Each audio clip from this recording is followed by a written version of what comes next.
Buddy, we're still cheering him on, bro. He had a couple hard losses, man. A couple hard losses. It's all right, though. It's all right, though. Getting up there, be like a heart of a champion. Every time you step up, you get measured and get weighed, you get your ass kicked. That's a champion right there, you know. And then it comes together when you win, you know. Then you know how to handle it. It's all right, though. We're still pulling for you, Jared. Win, lose, or draw, bro. You're up there doing it. You're making us proud. I want you to know that, okay?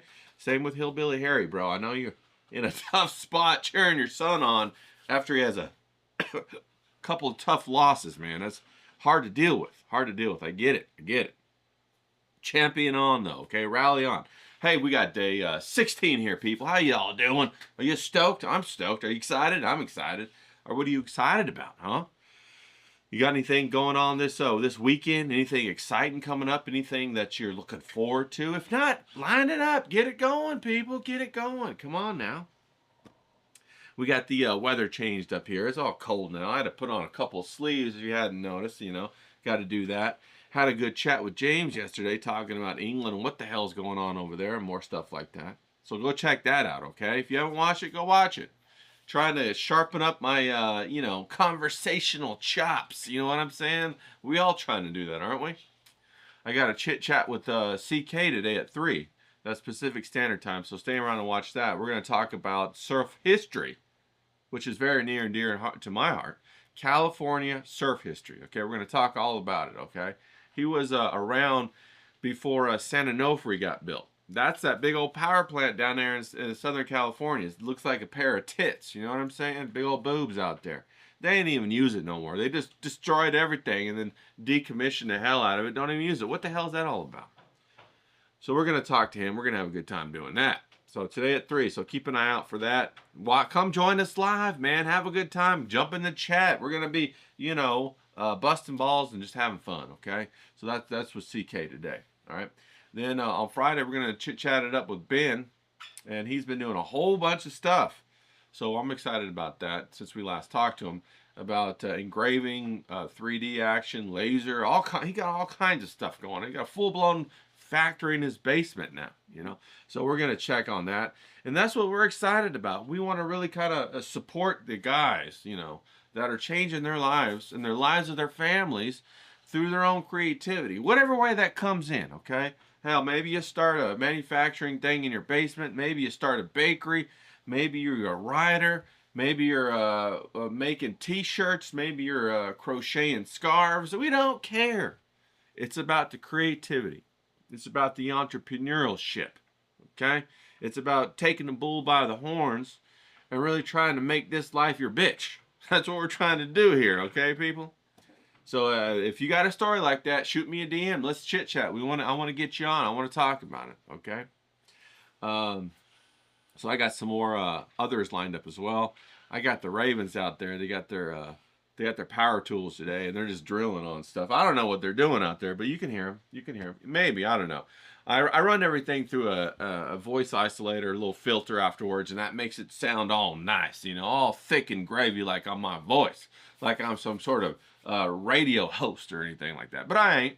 I just run it through a filter, and so that might take out the sound. I hope so, because shut up, Ravens. But, you know, whatever. I fed them this morning. They're all happy. I put some ribeye fat out there, and they gobbled it up and looked at me like, where's the rest? You know, I want some more. And it's so fun to have, like, you know, little group of animals, you know, that you interact with on a regular basis, and they get to know you. And of course, the ravens, they ain't let me get close. They like look at me and they hop away. What the fuck? Don't come close. Just give me my fucking food, man.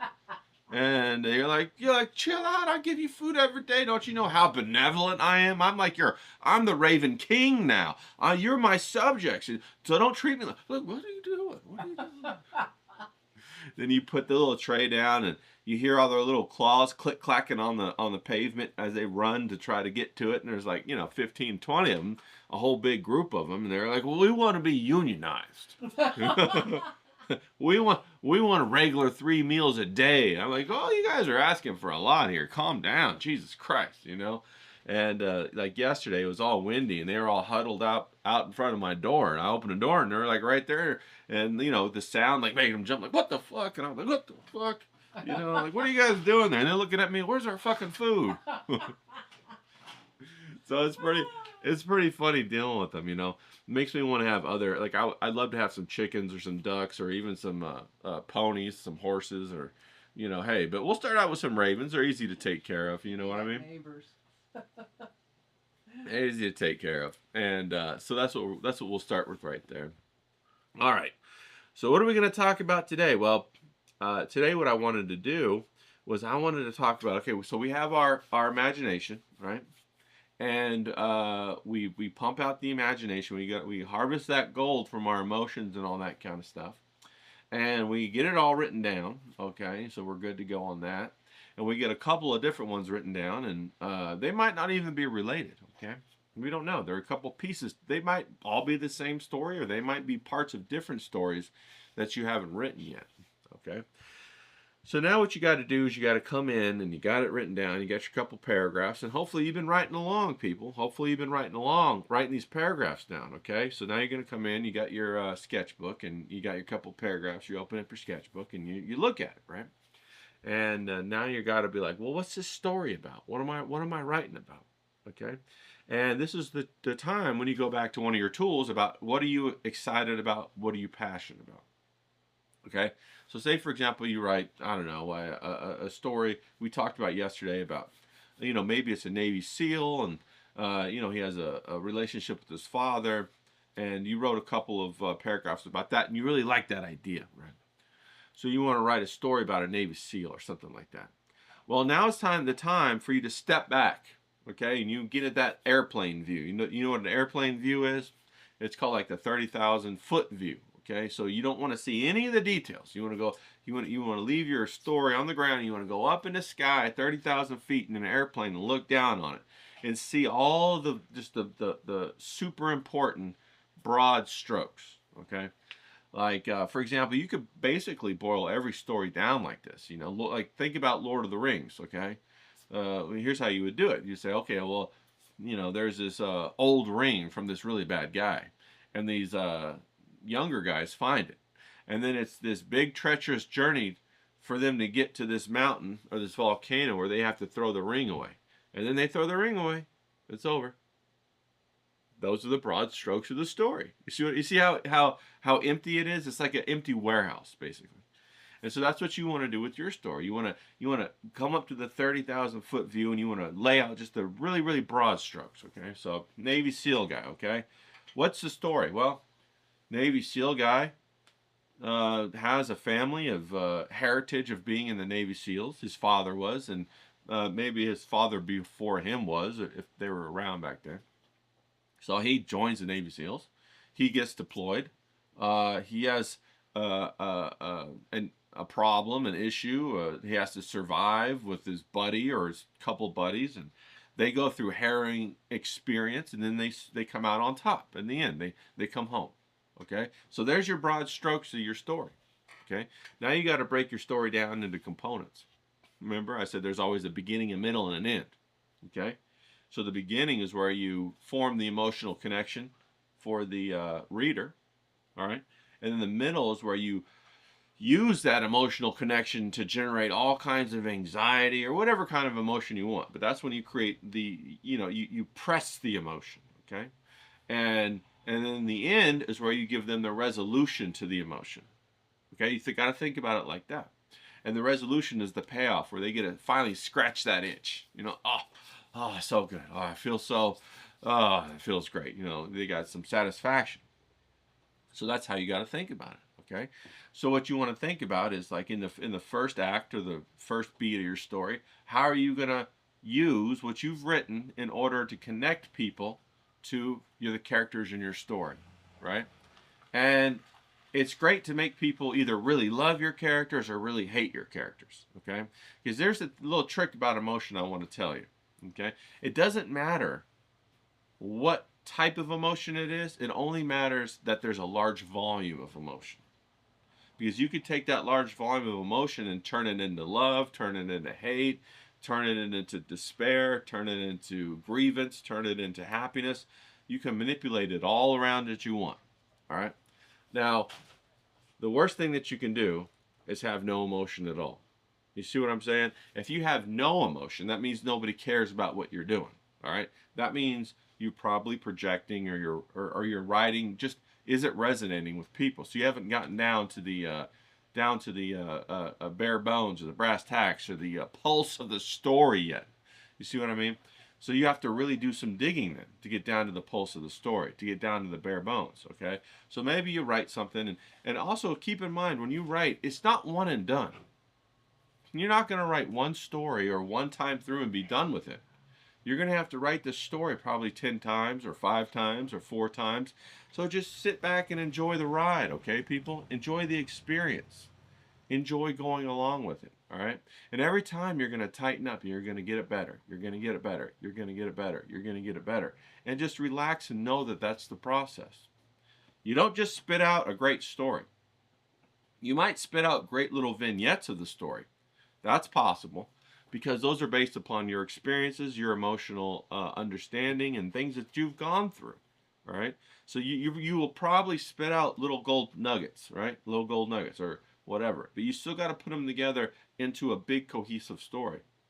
You know, it's quite possible to have a couple gold nuggets and then try to like get an elephant turd and push those good gold nuggets into that big piece of poop. That's the story, and you got a couple gold nuggets, but your whole thing's a piece of shit, right? That's possible, right? We've all seen stories like that, like where one character just stands out and he's like a supporting character in a story or a movie, and you're like, wow, why didn't they make the whole story about him? You know, it's because that was a surprise. They weren't ready for that, right? Cat Williams comes to mind, and a lot of his characters, he usually steals the show when he's on screen or whatever. And they should have just built the whole show around him instead of making it the other way, you know? But when you're making a story, in order to turn a story from a piece of shit to gold, requires a lot of balance, a lot of calculation, and a lot of juggling of balls in harmony all at one time in order to make it create that emotional resonance that hits the person just in the right way, in the nuanced way that you want them to do it. And so you're going to go ahead and get the hang of that, right? You already know how to do it with little tiny vignettes, the little tiny slices of life that you're able to do. Now, if you can do it then you can do it to the whole story. So be encouraged, right? Know that you can do it. You're already capable of doing it. You just kind of have to get the hang of it. You kind of have to get the hang of driving that clutch, you know, like when you learn how to drive a manual transmission, you don't like give up right away. You get the hang of it, right? And then before you know it, you're eating French fries, drinking smoothies, talking to your girlfriend, driving a stick, throwing the bird at somebody over there, and, you know, having a good time, right? Whereas before, you're like, oh my God, I can't talk and think and shift. But then you can do it, right? And there's other things like that too that you really get good at, you know, like, you know, if you can draw and talk. It's hard to draw and talk. Once you kind of get the hang of it, then it's like second nature. And there's like, you know, maybe if you're smoking and riding your horse and doing your rope, you know, I'm sure that's one of them things too, you know, like a real cowboy. And after you get the hang of that, you do all kinds of things at the same time. You know, another one is like if you're in the kitchen. You know, when you get really good at cooking, you can cook 3 or 4 things at the same time and have it go on a rotation. And it's kind of like you're balancing all these plates and juggling all these balls and having a good time. That's the same thing with a story. So you have to balance the emotional content in the story so it hits your audience just right. So it produces that emotional thing within them. Okay, and then we, as a writer, come up with different abstract concepts to make it easier. Right? One of the abstract concepts is one that I already talked about, which is the 3 beats. You got the first beat, the second beat, and the third beat. Okay, and then every scene has those beats. It's kind of like when you're thinking about what's it called? I just had the word on my mind and it just slipped. But it's basically a mathematical term, which is a form of pattern that is inside of a pattern, inside of a pattern, inside of a pattern, inside of a pattern. If you know what that is, put it down in the comments because it's really making me mad now. It might come back to me in a little bit, but I just had it on the tip of my tongue and it slipped right out. But basically, that's what you're doing. You're nesting patterns inside of patterns when you're telling a story. And when you tell a story, it's emotional programming through social media, through a conversation or a reading or a piece of artwork, okay? So that you're learning how to program somebody else right now, people. That's what you're learning how to do. So be excited about that, okay? Now, you want to spit out the nice little vignettes of the gold pieces, okay? The gold nuggets. Then you want to come up to a 30,000-foot view and you want to look at it in broad strokes and put those gold nugget pieces together and then write the transitions in between to join them together so you have a larger gold nugget piece, okay? Like sometimes you might be writing your book or your story or whatever and you're like, fuck, man, I got a great ending, but I don't know how to get from the beginning to the ending. I already wrote the ending and I wrote the beginning, but I don't know how to get from the beginning to the ending. Okay, that happens. And then that's when you have to go into your imagination and do some of that work. But I'm just trying to communicate to you what is common when you're writing. Sometimes the ending comes to you first. Sometimes, you see a character and that relationship comes first and then you build a story around it. There's all kinds of different ways. And it's very, it has to do with your emotions. And your emotions can process information a myriad of different ways. And that's what's so dynamic about it. And that's what makes people fantastic storytellers is that, once you get away from the formulas of like, oh, this is the hero's journey, blah, blah, blah. Well, you get towards the experience, which is unique to you, then you're able to tell that story in a fantastic way. And it might be able to be categorized as a hero's journey, but it's new. It's a new wrinkle, new twist. It's focused on a different type of relationship or it's saying something or it's resonating with people. Like, nowadays you could tell a story about social media, and the isolation, the feeling of isolation that people have. You couldn't tell that story 10 years ago.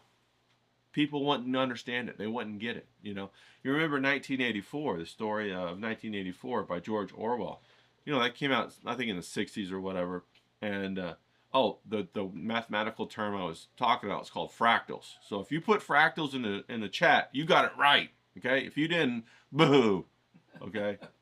Anyway, fractals have patterns of themselves within themselves, and as you expand them, they become themselves all over again. So it's a really interesting concept, pattern recognition, and that's what we want to do in our stories with the 3 beats. Every time you zoom in, you have 3 more beats, 3 more beats, 3 more beats, beginning, middle, end, beginning, middle, end. But, all right, where was I? I forgot what I was talking about. Let me take a swig of my coffee. But anyway, what I was saying is there's all kinds of different ways for a person to process their experience. And you basically want to present that nuanced, unique, as many different ways in the story, okay? You don't want to make a story where people can guess the formula in the first 5 minutes of the movie. How many people do that, right? How many movies have you guessed the first 5 minutes of the movie and you're just like, fuck this movie? It happens to me all the time. The last movie that, I think about, what are some good stories that really took me away, Oh, like one of them is Spirited Away. Another one is Porco Rosso. A lot of the Ghibli movies do that. They take me away somewhere. I remember when Jurassic Park first came out. That took me away. I remember when Hook came out with Robin Williams. That was another movie that just, wow, it just transported me somewhere. It just took me away. And You know, The Sopranos did that. I remember the first 4 seasons of Ray Donovan did that. You know, Better Call Saul did that, and a lot of the Breaking Bad did that. Those are really good stories. That's the caliber of story that you want to write. You want to write a story that's gonna. I guess one of my ravens got a motorcycle. The ravens are awesome. You see why I love them. They're very mischievous, dynamic little birds. But you want to write a story that takes people away. The worst thing you could do is write a story and you're like all like, okay, I think I wrote this good story, and you know you got to get somebody to read it. It's hard to get people to read your shit because nobody wants to read nowadays. Okay, so you get somebody to read it and they take your story and they read it and they give it back to you and they go, oh, yeah. And you're like, how was it? Yeah, this is good. It's good. Yeah. You're like, no, did you like the part when I did the thing with the sword and the yeah. That means your story isn't good. Okay? That means your story's not good, people, and don't try to force it. All right? If your story's not good, you just say, okay, great. I received that information. I'm going to go make it better. You know, let Jared be your inspiration. He took a couple heavy losses. He's getting ready to go back at it again. You take heavy losses, but the heavy losses are going to make you go again, okay? Here's what you look like when you write a good story, okay? Here's what you get, your feedback. Holy shit, man, I just read your story and I want to talk to you about, well, like, what was this guy doing? Now, why did he do that? Now, I tell you, there's this one part that it really got me going, and it made me remember that in my life, that's how it was when I experienced this and that, blah, blah, blah, blah, blah. That's what a reception of a good story looks like. You don't have to ask them, is it good? They want to talk about it, okay? They want to talk about it. Now, that opens it up. There's a whole myriad of different, you know, types of good, right? It could be a horror story that says, oh, you know what? This story, it really got me upset, and it really did, and I'm so anxious, and I didn't, and why'd you make me read this? Okay, that was a good story. Okay, remember, we're looking at the volume of emotion that it generates within a person. That's how you can tell it's a good story.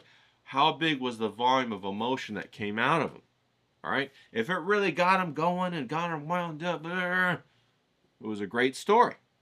Or if it made them fall in love, or if it made them like remember their youth, but if it invoked a large volume of emotion, that was a good story. A bad story is when it's a little teeny bitty bit of emotion or no emotion. Okay, when they say, "Well, I liked how you did the indentations in the paragraphs. I liked how you did a double spacing on the page, so it was really easy for me to read." That's a bad fucking story, people, okay? I liked how you printed it out on that nice white paper. Bro, your story, not good. Go back to the drawing board. You know, take that story, throw it in. Get mad at it, man. Take it out to the beach, start a bonfire, and throw it in that fucking fire, man. Get upset about it, you know what I mean? Get mad about it, okay? And that's what I want you to do. But the whole point of telling a story is to evoke emotion. Okay, I'm giving you tools to do that, because first you have to evoke the emotion inside of yourself. If it doesn't elicit emotion from you, then it's not good. Okay, it's not a baby Ruth, it's a baby turd. Okay, it's not a candy bar, it's a piece of poop. All right. So once you get that emotion going inside of yourself, then the next thing to do is to put it on the paper like you did. Then the next thing to do is to sequence it in a story and learn tools how to sequence it in a story. And that's what we're talking about today. The 30,000 foot, view is one of the tools that you use. So go ahead, and I want you to use that tool today. Now, we're going to go ahead and we're going to jump down here into our exercise today on day 16. Come on down here.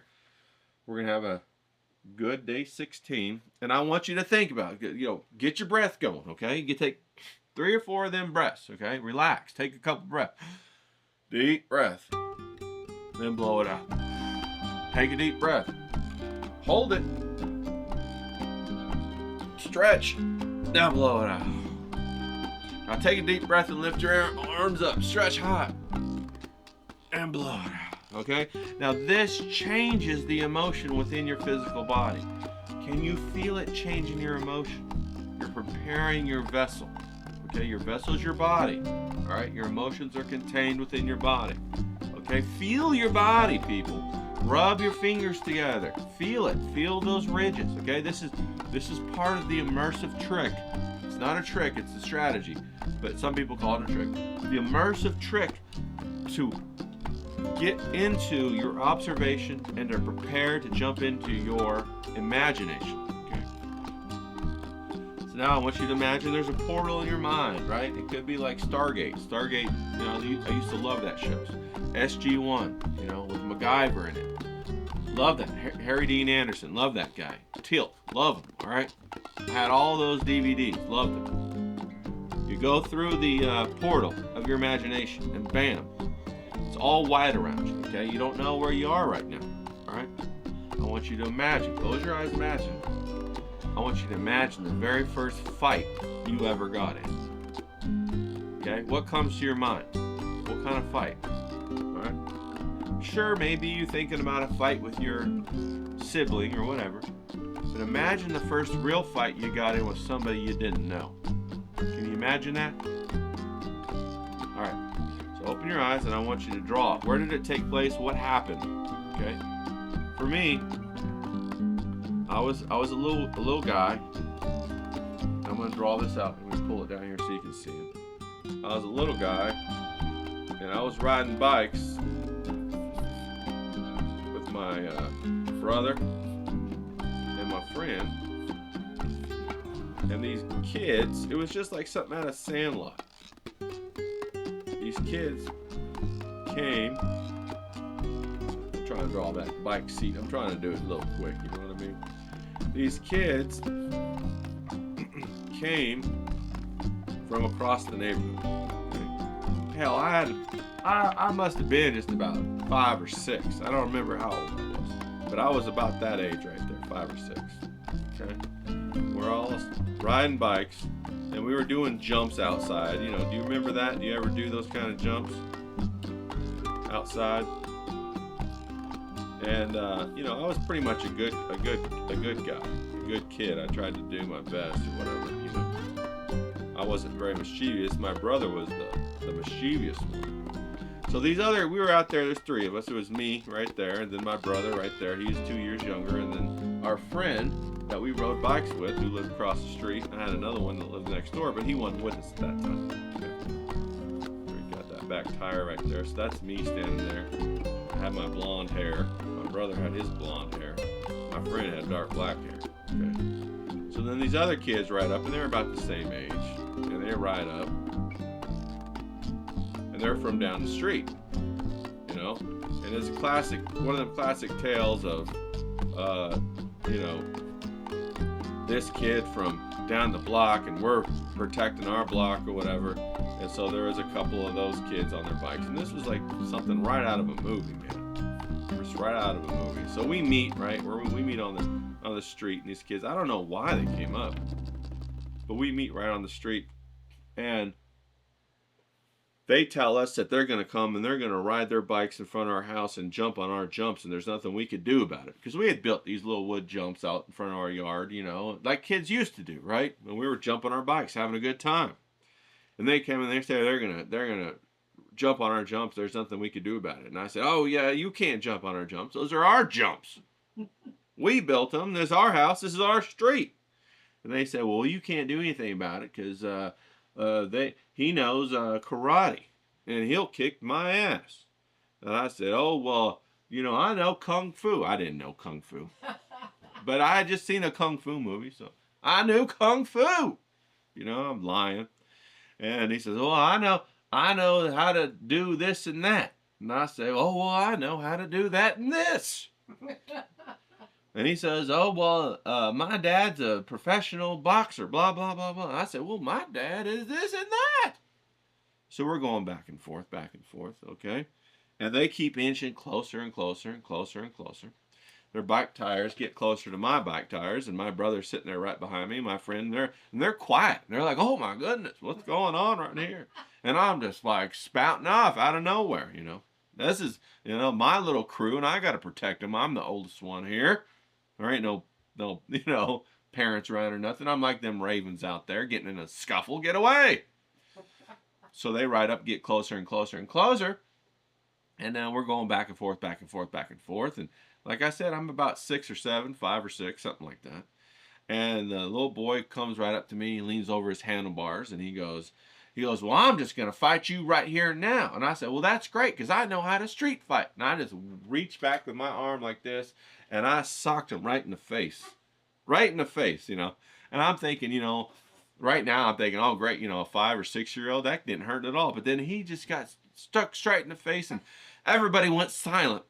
And everybody's wide-eyed, and we all looking at him like that. And, of course, you know, it felt weird to hit somebody in the face with your hand, and I was feeling my hand, and I was looking at him like, what the hell is going to happen next? So then all of a sudden his lip starts quivering, and his eyes fill up with tears, and he bawls out, ah! Starts crying. And his friends that are next to him look up at him in panic, and they go, ah! They start crying too. They jump on their bikes, and they run around. They ride off into the neighborhood, and the others to go back to their street. And I'm looking there, and I'm feeling my hand, and I'm like, what the hell's going on? And I look down at my brother and my friend, and they're looking up at me like, yeah, that's our champion right there. That's our leader of our gang. That's how we do it. Come on, let's go on back to jumping, boys. And we went on back to jumping, and I tell you what, that whole day, they treated me like I was just the captain of the ship. You know what I mean? Hey, do you want some licorice? I'll take some licorice. Hey, you want to come play? You could shoot my cap gun first. All right, I'll shoot that cap gun first. That was pretty good. So that was my first ever experience about being the captain. So I became the captain that day. Now, maybe your fight didn't go as good as mine. We're going to come back up here to 1. Maybe your fight didn't go as good as mine, but you know, it doesn't really matter. It doesn't matter if your fight didn't go as good as mine. It's the captain. Okay? I became the captain that day in my little crew. And I guess I was the captain beforehand, because that's day 16, people. If you didn't know, I'm right down in the bottom. Okay, day 16. I put a 15 if you got to know, and I had to change it to 16. But that's the day I became the captain. I was always the oldest, and I always took care of him. But you know, I stepped up and put myself on the line, and you know, it wasn't even really a fight. It was, I mean, I'm sure I hit that kid like like he was like a teddy bear or something like that, you know. I couldn't have hit him that hard. But that was the day when the guys around me knew that I would step up and protect them. Okay? And that was the important thing. Now, like I said, your fight might have gone different. Maybe with your fight, you got your ass beat. All right? But everything that happened in that fight and in that flurry of emotion is gold. Okay? And I want you to mind that goal. I want you to write it down. I want you to do something with that goal. Okay? So I want you to get out there, kick some ass. I'm going to kick some ass today. Let's get out. Come on.